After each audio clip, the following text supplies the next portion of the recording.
Assalamualaikum warahmatullahi wabarakatuh. Kembali lagi dengan saya Venta Pradipta. Dalam pembahasan learning journal kali ini saya akan membahas mengenai agenda ya. Dan dalam pembahasan yang pertama adalah mengenai profesionalisme ASN. Dalam pembahasan ceramah mengenai profesionalisme ASN ada beberapa poin penting.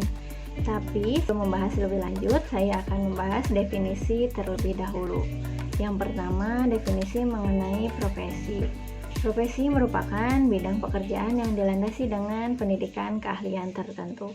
Selanjutnya, mengenai profesional. Profesional merujuk pada sebutan orang yang menyandang profesi.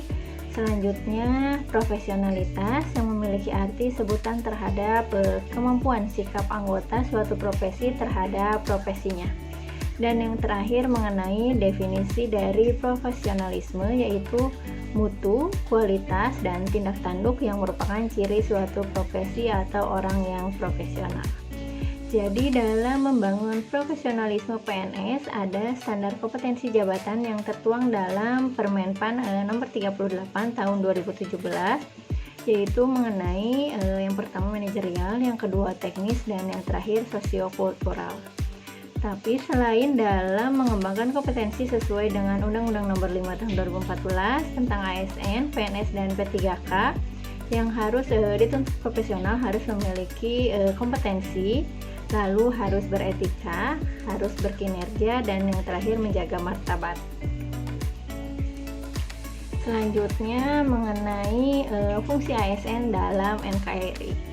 Di sini ada 3 fungsi ASN dalam NKRI, yaitu yang pertama sebagai pelaksana kebijakan, yang kedua sebagai pelayan publik, dan yang ketiga sebagai perekat dan pemersatu bangsa.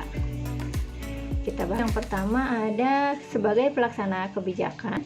Jadi sebagai pelaksana kebijakan ini ada di dalam agenda 3 yang dibahas dalam manajemen ASN yang memiliki tugas yang sesuai dengan jabatan fungsional.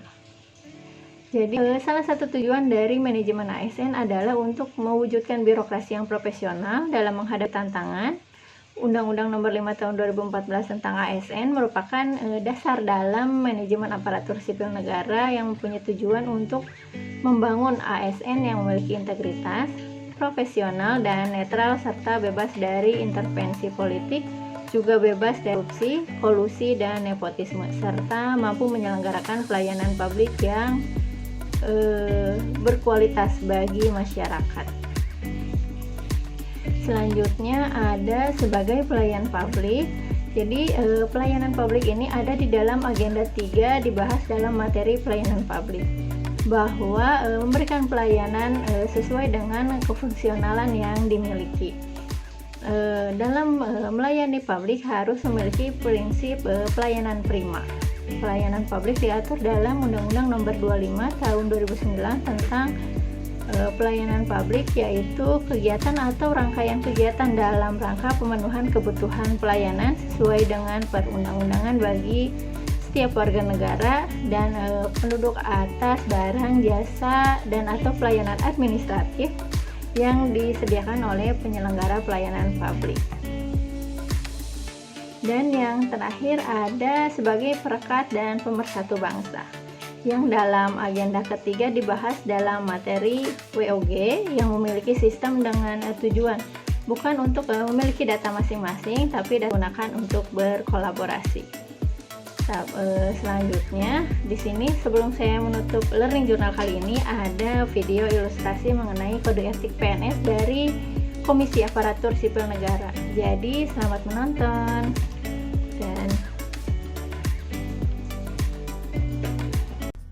Ini adalah cerita tentang Budi, seorang ASN yang penuh semangat dalam mengerjakan tugasnya melayani negara. Setiap hari, Budi sering sekali dihadapkan dengan kejadian yang rentan akan pelanggaran kode etik dalam pekerjaannya. Contohnya hari ini, Budi baru saja mendapatkan undangan konser musik yang merupakan rangkaian acara kampanye. Awalnya, Budi ragu-ragu apakah dia harus menerima undangan tersebut atau tidak. Namun, akhirnya Budi memutuskan untuk menyambut baik undangan tersebut dengan alasan hanya untuk bersenang-senang biasa. Padahal menghadiri kampanye politik dengan menggunakan seragam dan fasilitas negara merupakan bentuk pelanggaran kode etik ASN. Sebenarnya, Budi tidak perlu bingung ketika dihadapkan dengan kejadian seperti di atas. Budi dapat merujuk pada seperangkat pedoman yang terangkum dalam Kode Etik ASN. Kode Etik ASN merupakan pedoman sikap, tingkah laku, dan perbuatan ASN dalam bergaul dan bertugas sehari-hari. Pemerintah telah mengatur apa yang sebaiknya dilakukan dan apa yang harus dihindari oleh ASN. Mulai dari menyikapi suap, berinteraksi dengan rekan kerja, penggunaan fasilitas kantor, hingga partisipasi dalam kampanye. Semuanya diatur dalam PP Nomor 53 Tahun 2010 tentang Disiplin Pegawai Negeri Sipil. Tidak main-main, semua bentuk pelanggaran terhadap kode etik ASN akan diberikan sanksi. Hukuman disiplin pun bervariasi, mulai dari ringan, sedang, hingga berat. Semuanya akan ditindak oleh Majelis Kode Etik berdasarkan peraturan yang berlaku. Yuk bersama kita junjung kode etik ASN, karena Indonesia bangga memiliki aparatur negara yang beretika dan bermartabat. Sekian pemaparan dari saya. Sampai jumpa. Terima kasih.